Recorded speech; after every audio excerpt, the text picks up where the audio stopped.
بسم اللہ الرحمن الرحیم۔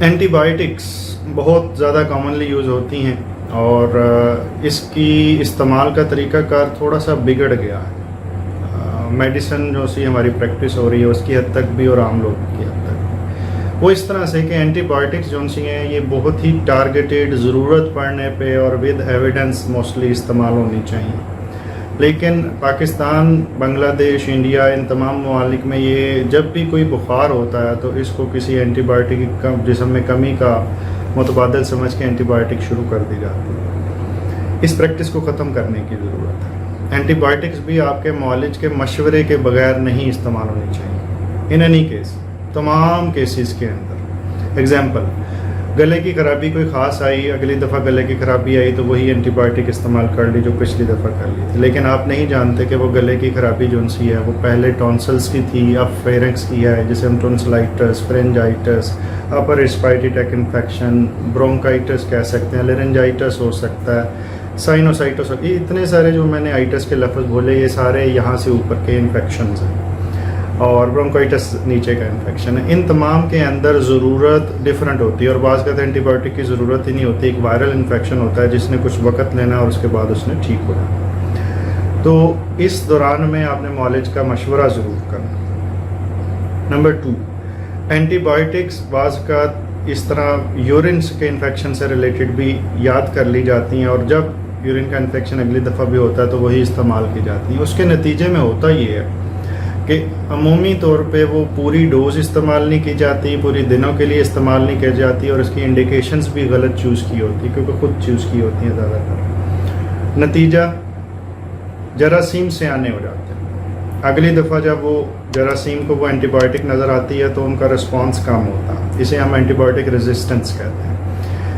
اس کے نتیجے میں آہستہ آہستہ پھر ٹیکے والی ادویات یا اینٹی بائیوٹکس وہ جو ٹیکے کی صورت میں لگنے کی ضرورت ہوتی ہے وہ سٹارٹ ہو جاتی ہے، اور پھر اگر خدا نخواستہ ان سے بھی ریزسٹنس ہو جائے تو سوچنے کی بات یہ ہے کہ اس کے بعد ہم پھر کیا کریں گے۔ اس کا لب لباب یہ ہے کہ اینٹی بائیوٹکس یورین کے لیے ہوں، گلے کے لیے، چیسٹ کے لیے، اسکن انفیکشن کے لیے، جب بھی استعمال ہوں گی ڈاکٹر کے مشورے سے ہوں۔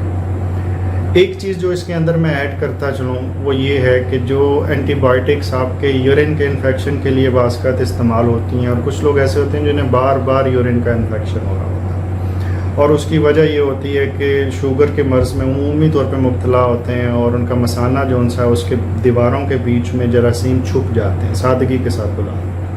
اب اس کے نتیجے میں ہوتا یہ ہے کہ اینٹی بائیوٹک کا 3 سے 5 دن کا کورس کیا، اس کے بعد وہ جان چھوٹ جاتی ہے، لیکن 10 دن بعد دوبارہ آ گئی۔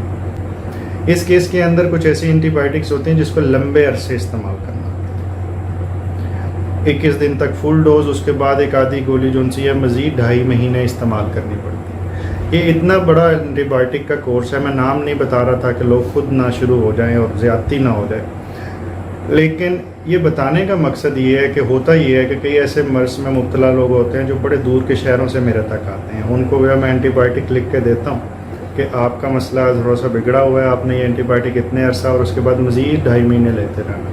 وہ اپنے علاقوں میں جاتے ہیں، جب میڈیکل سٹور والے کے پاس 1-2 ہفتے کے بعد دوائی مزید لینے جاتے ہیں تو وہ ان کو کہتا ہے کہ آپ اینٹی بائیوٹک کیوں کھائے جا رہے ہیں، اس طرح تو آپ کا یہ چیز خراب ہو جائے گی اور وہ چیز خراب ہو جائے گی۔ وہ پریشان ہو جاتے ہیں، سادگی کے ساتھ لوگ ہوتے ہیں، تو وہ اس میڈیکل سٹور والے کے ڈرانے سے پھر اینٹی بائیوٹک وہ وقت سے پہلے روک دیتے ہیں۔ نتیجہ یہ کہ وہ سلسلہ کبھی ختم ہی نہیں ہوتا۔ اس ساری چیز کا 1 پوائنٹ ایجنڈا یہ ہے کہ اگر معالج آپ کا لمبے عرصے کی اینٹی بائیوٹک بتا رہا ہے یا چھوٹے عرصے کی اینٹی بائیوٹک بتا رہا ہے تو آپ نے اس میں انٹرفیرنس نہیں کرنی۔ اگر اس نے 5 دن کہا ہے اور 2 دن میں آپ کا بخار ٹوٹ گیا، لیکن ڈوز آپ نے 5 دن کی پوری کرنی، ورنہ کچھ دن بعد وہ دوبارہ اٹھ جائے گا بخار۔ اور یہ بہت زیادہ کامن ہے ٹائیفائڈ کے اندر اور یورین کے انفیکشنز کے اندر جو ہماری فیلڈ ہے۔ اپنا بہت خیال رکھیے گا، اور ایک چیز جو میں اس کے ساتھ ذکر کرتا چاہوں کہ اینٹی بائیوٹکس میں بھی ریئیکشنز ہوتے ہیں۔ اینٹی بائیوٹک لگتی ہے، اسکن پہ سرخ نشان ہو جاتے ہیں، اینٹی بائیوٹک کھاتے ہیں تو جسم پہ خارش شروع ہو جاتی ہے، گھبراہٹ سی شروع ہو جاتی ہے، دل کی رفتار تیز ہو جاتی ہے، سرخ ہو جاتا ہے منہ، سانس دشوار ہو جاتا ہے۔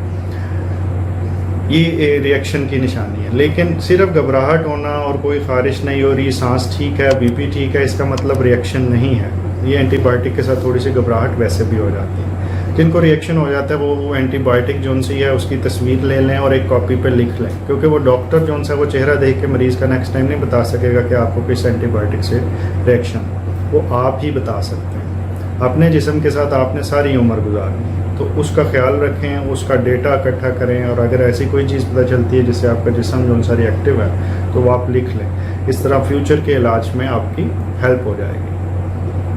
اینٹی بایوٹک کے ریئیکشنز کے ساتھ یا الرجک کے ساتھ کڈنیز بھی متاثر ہو سکتے ہیں, اور کڈنی کا فیلئر تک رپورٹڈ ہوا ہے اینٹی بایوٹکس کے استعمال کے ساتھ. لیکن اینٹی بایوٹک کی وجہ سے ہزاروں کڈنی ٹھیک بھی ہوتے ہیں جہاں پہ 2 سے 3 کڈنی میں خرابی پیدا ہوتی ہے. تو ایسا نہیں ہے کہ اینٹی بایوٹک کا استعمال ہر ایک میں غلط ہے یا ہر ایک میں 100% صحیح ہے. یہ فیصلہ جو سا مشکل ہے, اور آپ کا اسپیشلسٹ ڈاکٹر ہی اس کو کر سکتا ہے. اپنا خیال رکھیں.